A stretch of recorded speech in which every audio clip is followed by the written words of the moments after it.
அனைவருக்கும் வணக்கம். ஃப்ரெண்ட்ஸ், நான் உங்கள் குமார் பேசுகிறேங்க. இன்றைக்கி நம்ம பார்க்க போகிறது 11ஆம் வகுப்பில் பொலிட்டிக்கல் சயின்ஸ்னு ஒரு புத்தகம் இருக்குது. அந்த புத்தகத்தில் தேர்தல் மற்றும் பிரதிநிதித்துவம் அப்படிங்கிற ஒரு பாடம் இருக்குது. இந்த பாடத்தில் இருக்கிற 4-5 பக்கங்களை நம்ம தினமும் டெஸ்ட்டாக பார்த்துட்டு வந்துட்டுருக்கோம்.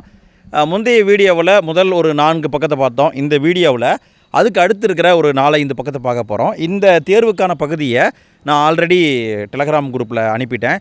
அதே மாதிரி கம்யூனிட்டி போஸ்ட்லேயும் நான் அனுப்பிட்டேன். நீங்கள் படிச்சுட்டு வந்திருப்பீங்கன்னு நினைக்கிறேன். ஃப்ரெண்ட்ஸ், இந்த டாப்பிக்கை பொறுத்த வரைக்கும் ரொம்ப சிம்பிளாக தான் நான் கேள்வி எடுத்திருக்கேன். ரொம்ப கஷ்டமாலாம் எடுக்க முடியாது. கூற்று காரணம் அந்த மாதிரியெல்லாம் செட் பண்ணணும்னு வச்சுக்கோங்களேன், நீங்கள் டெஸ்ட்டே அட்டன் பண்ண மாட்டீங்க, எல்லாம் ஓடிடுவீங்க. அந்தளவுக்கு கொஞ்சம் குழப்பற மாதிரி தான் இந்த டாபிக் இருக்குது. நான் எந்தளவுக்கு சிம்பிளாக கொண்டு வர முடியுமோ அந்தளவுக்கு கொண்டு வந்திருக்கேன். 19 கேள்வி தான் இருக்குது, சரிங்களா? இந்த 19 கேள்வியையும் முழுமையாக அட்டன் பண்ணுங்கள். கடைசியாக உங்கள் ஸ்கோர் என்ன அப்படிங்கிறதையும் மறக்காமல் கமெண்ட்டில் பதிவு பண்ணுங்கள். நீங்கள் படிச்சிருந்தால் ஸ்கோரை பதிவு பண்ணலாம், படிக்கலைன்னா ஒன்றும் பண்ண முடியாது. சரி, என்ன இருக்குது அப்படிங்கிறத பார்த்து வச்சுக்கோங்க. சரி, நாளைக்கு என்ன தலைப்பு அப்படின்னா அதை நான் டெலகிராம் குரூப்பில் அனுப்பிடுறேன். நீங்கள் இன்னும் நம்முடைய டெலகிராம் குரூப்பில் சேரலைன்னா அதுக்கான லிங்க்கு ஃபஸ்ட்டு கமெண்ட்டில் இருக்குது. உடனே அதன் மூலமாக ஜாயின் பண்ணிக்கோங்க. சரி, ஓகே, நம்ம இன்றைய தேர்வுக்குள்ளே போகலாமா? எல்லோரும் தயாரா? நான் கேள்வியை கேட்ட உடனே நீங்கள் லைவ் சாட்டில் ஆன்சரை போடுங்க. தெரியுதோ தெரியலையோ, லைவ் சாட்டில் ஆன்சரை போடுங்க. சரி, ஓகே, ஃபஸ்ட்டு கேள்வியை பாருங்கள். தேர்தல் முறையில் எத்தனை வகையான பன்மைத்துவ அல்லது பெரும்பான்மை முறைகள் உள்ளன? தேர்தல் முறையில் எத்தனை வகையான பன்மைத்துவ அல்லது பெரும்பான்மை முறை இருக்குது அப்படின்னு கேட்குறாங்க. இதற்கான பதில் 5 முறை இருக்குங்க. 5 முறை இருக்கிறது. அடுத்து 2வது கேள்வியை பாருங்கள். இந்தியாவில் காணப்படும் முறை எதுங்க? கீழே இருக்கிற 4 முறையில் எது இந்தியாவில் இருக்குது அப்படின்னு கேட்டிருக்காங்க. சரி, ஓகே, விடையை பார்க்கலாமா?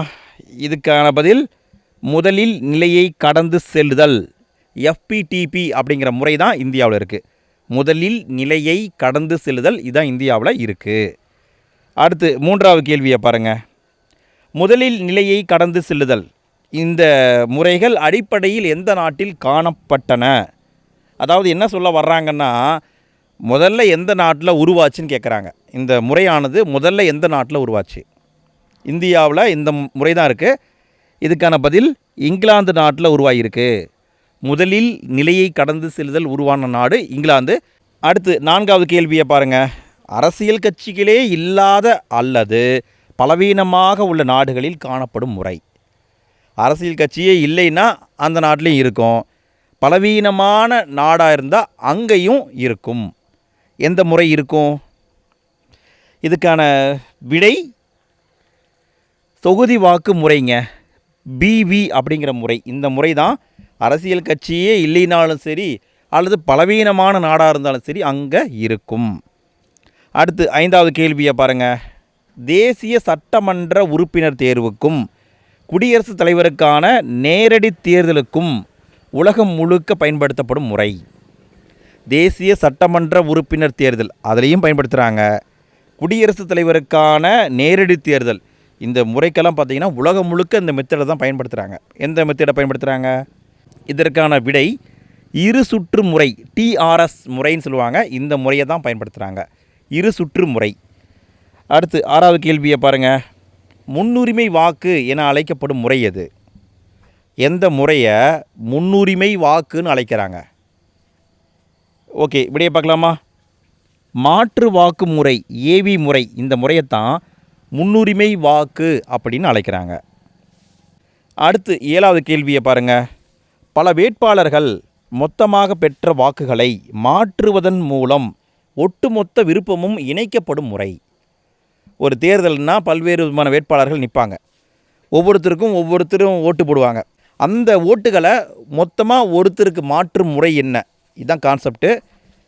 இதற்கான பதில் மாற்று வாக்கு முறை, AV முறைன்னு சொல்லுவாங்க. இந்த முறையில் பல்வேறு விதமான வேட்பாளர்கள் பெற்ற ஓட்டுகளை அப்படியே இன்னொருத்தருக்கு மாற்றிடுவாங்க. அடுத்து 8வது கேள்வியை பாருங்கள்.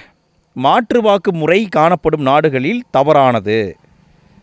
இந்த கேள்விக்கு ஆன்சர் பண்ணுறது கொஞ்சம் கஷ்டம் தான், இருந்தாலும் நானே சொல்லிடுறேன் பாருங்கள். ஆஸ்திரேலியாவில் இருக்குது, பிஜி தீவில் இருக்குது, பப்புவா கினியா நாட்டில் இருக்குது, இலங்கையில் இல்லை. சரி, அடுத்த கேள்வியை பாருங்கள். 9வது கேள்வி. மக்களவை தேர்தலுக்காக நம் நாடு எத்தனை தொகுதிகளாக பிரிக்கப்பட்டுள்ளது? மக்களவை தேர்தலுக்காக நம் நாடு எத்தனை தொகுதிகளாக பிரிக்கப்பட்டுள்ளது? விடையை பார்க்கலாமா?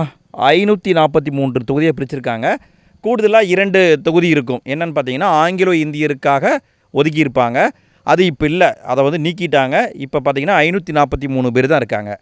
எந்த ஆண்டு ஆங்கிலோ இந்தியர் நியமன முறை நீக்கப்பட்டது? எத்தனையாவது சட்ட திருத்தத்தின் மூலம் நீக்கப்பட்டது?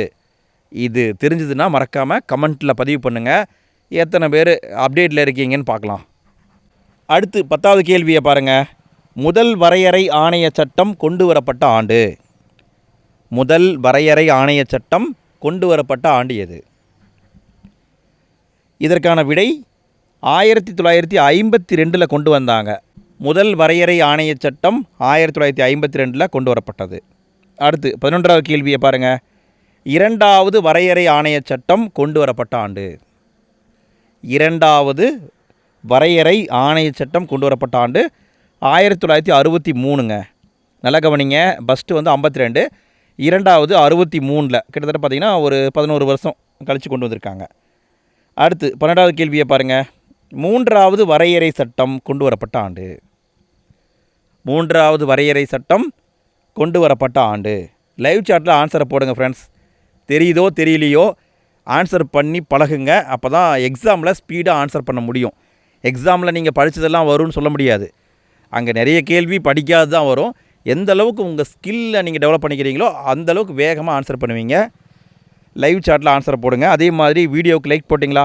லைக் போடாத நண்பர்கள் லைக் போடுங்க ஃப்ரெண்ட்ஸ். வீடியோவுக்கு லைக் பண்ணுங்கள், லைக் போடுங்க, உங்கள் ஃப்ரெண்ட்ஸ்க்கும் ஷேர் பண்ணுங்கள். டெய்லியுமே படிச்சுட்டு வாங்க. நம்ம கொஞ்சம் டாபிக் தான் கொடுக்குறோம். சரி, ஓகே, விடையை பார்க்கலாமா? இதுக்கான விடை 1973 என்பது சரிங்க. நல்லா கவனிங்க. ஃபஸ்ட்டு 52, இரண்டாவது 63, அடுத்து மூன்றாவது பார்த்திங்கன்னா 10 வருஷம் கழிச்சு 1973. அடுத்து 13வது கேள்வியை பாருங்கள். நான்காவது வரையறை சட்டம் கொண்டு வரப்பட்ட ஆண்டு. நான்காவது வரையறை சட்டம் கொண்டு வரப்பட்ட ஆண்டு. விடையை பார்க்கலாமா? 2002 கொண்டு வந்திருக்காங்க. 10 வருஷமாக கொண்டு வந்திருக்காங்களே, அப்போ 1984 இருக்குமோ அப்படின்னு போட்டுறாதீங்க, தப்பு. நான்காவது வரையறை சட்டம் 2002 தான் கொண்டு வரப்பட்டது. அடுத்து 14வது கேள்வியை பாருங்கள். எத்தனை ஆண்டுகளுக்கு ஒரு முறை வாக்காளர் பட்டியல் திருத்தி அமைக்கப்படுகிறது? இப்போ பார்த்தீங்கன்னா தீவிர திருத்தம் அப்படிங்கிறது போயிட்டுருக்கு. எத்தனை ஆண்டுகளுக்கு ஒரு முறை வாக்காளர் பட்டியல் திருத்தி அமைக்கப்படுகிறது? ஓகே, விடையை பார்க்கலாமா? இதற்கான பதில் பார்த்தீங்கன்னா 5 ஆண்டுகளுக்கு ஒரு முறை வாக்காளர் பட்டியல் திருத்தி அமைக்கப்படுகிறது. 5 ஆண்டுகளுக்கு ஒரு முறை. அடுத்து 15வது கேள்வியை பாருங்கள். தமிழக மக்கள் எத்தனை நாடாளுமன்ற உறுப்பினர்களை மக்களவைக்கு அனுப்புகின்றனர்? தமிழக மக்கள் எத்தனை நாடாளுமன்ற உறுப்பினர்களை மக்களவைக்கு அனுப்புகின்றனர்? விடையை பார்க்கலாங்களா? விடை 39 பேருங்க. நல்லா கவனிங்க. மக்களவைனா 39 பேர். மாநிலங்களவைனா எத்தனை பேருங்க? தமிழ்நாட்டில் இருந்து மாநிலங்களவைக்கு போகிறவங்க எத்தனை பேர்? கமெண்ட்டில் போட்டு விடுங்க ஃப்ரெண்ட்ஸ். அடுத்து 16வது கேள்வியை பாருங்கள். இங்கிலாந்தின் ஆதிக்கத்தில் இருந்த நாடுகளில் காணப்படும் முறை எது? இங்கிலாந்தின் ஆதிக்கத்தில் இருந்த நாடுகளில் காணப்படும் முறை. இங்கிலாந்துலேயே என்ன முறை இருக்குது? முதலில் நிலையை கடந்து செல்லுதல் தான் இருக்குது. அப்போ அவங்க ஆட்சி பண்ண நாடுகள்லேயும் அதே முறை தான் இருக்கும். அடுத்து 17வது கேள்வியை பாருங்கள். வாக்காளர் கட்சிக்காக அல்லாமல் வேட்பாளருக்காக வாக்களிக்கும் முறை எது? வாக்காளர் கட்சியை பார்க்காம வேட்பாளரை பார்த்து இவர் தான் அடுத்து நமக்கு பிரதிநிதியாக வரணும் அப்படின்னு ஓட்டு போடுவாங்க இல்லைங்களா? கட்சியை பார்க்காம அந்த மனுஷனை மட்டும் பார்த்து ஓட்டு போடுவாங்களே, அது எந்த முறைன்னு கேட்குறாங்க. இதற்கான பதில் முதலில் நிலையை கடந்து செல்லுதல். அடுத்து 18வது கேள்வியை பாருங்கள். வாக்காளர் தமது வாக்கு சீட்டில் உள்ள எண்ணை பயன்படுத்தி தமது முன்னுரிமையை குறிப்பிடும் முறை. வாக்காளர்கிட்ட வாக்கு சீட்டு கொடுத்துருவாங்க. அந்த வாக்கு சீட்டில் கேண்டிடேட்டுடைய வரிசை இருக்கும். அந்த எண்களை வரிசைப்படுத்தி அவருடைய விருப்பத்தை தெரிவிப்பார். அது எந்த முறை அப்படின்னு கேட்டிருக்காங்க. இதற்கான பதில் மாற்று வாக்கு முறை. மாற்று வாக்கு முறை. அடுத்து 19வது கேள்வியை பாருங்கள். கடைசி கேள்விங்க. வலுவான கட்சி வேட்பாளர்களில் சிறுபான்மையினர் பிரதிநிதித்துவம் பெறும் வகையில் கலவையாக உள்ள முறை. வலுவான கட்சி வேட்பாளர்கள் இருப்பாங்க, அதில் சிறுபான்மையினருக்கும் பிரதிநிதித்துவம் கொடுத்துருப்பாங்க. அது எந்த முறைன்னு கேட்டிருக்காங்க. இதற்கான பதில் கட்சி தொகுதி முறை, PBV முறை அப்படின்னு சொல்லுவாங்க. இதுதான் அது. அவ்வளோதான் நண்பர்களே, இன்றைய வீடியோவில் 19 கேள்வியை நம்ம பார்த்துருக்கோம். இந்த 19 கேள்வியையும் நீங்கள் படிச்சிருக்கீங்களா? எத்தனை கேள்விக்கு உங்களுக்கு ஆன்சர் தெரிஞ்சது? கமெண்ட்டில் பதிவிடுங்க. ஃப்ரெண்ட்ஸ், நாளைக்கு தேர்வுக்கான பகுதியை நான் டெலகிராம் குரூப்பில் ஷேர் பண்ணிடுறேன். கம்யூனிட்டி போஸ்ட்லேயும் போட்டு விட்றேன். நீங்கள் நாளைக்கு படிச்சுட்டு வந்துடுங்க. நாளைக்கு இரவு 9:30 மணிக்கு யூடியூப்பில் டெஸ்ட் நடக்கும். அது மட்டும் இல்லாமல் குமார் TNPSC நோட்ஸ் அப்படிங்கிற ஒரு சேனல் இருக்குது. அது நம்முடைய சேனல் தான். அதில் தமிழ் பகுதிக்காக டெய்லியுமே தேர்வு நடத்திக்கிட்டு இருக்கோம். நீங்கள் இன்னும் சப்ஸ்கிரைப் பண்ணலைன்னா அதையும் போய் சப்ஸ்கிரைப் பண்ணிக்கோங்க. டெய்லியுமே தமிழை படித்து கொண்டு வந்து விடுங்கள். கொஞ்சம் கொஞ்சமாக படித்தோம்னா ஈஸியாக சிலபஸை கம்ப்ளீட் பண்ணிடலாம். சரி, ஓகே நண்பர்களே, இன்றைய நாள் இனிய நாளாக அமைய வாழ்த்துக்கள். நானும் விடைபெற்றுக் கொள்கிறேன்.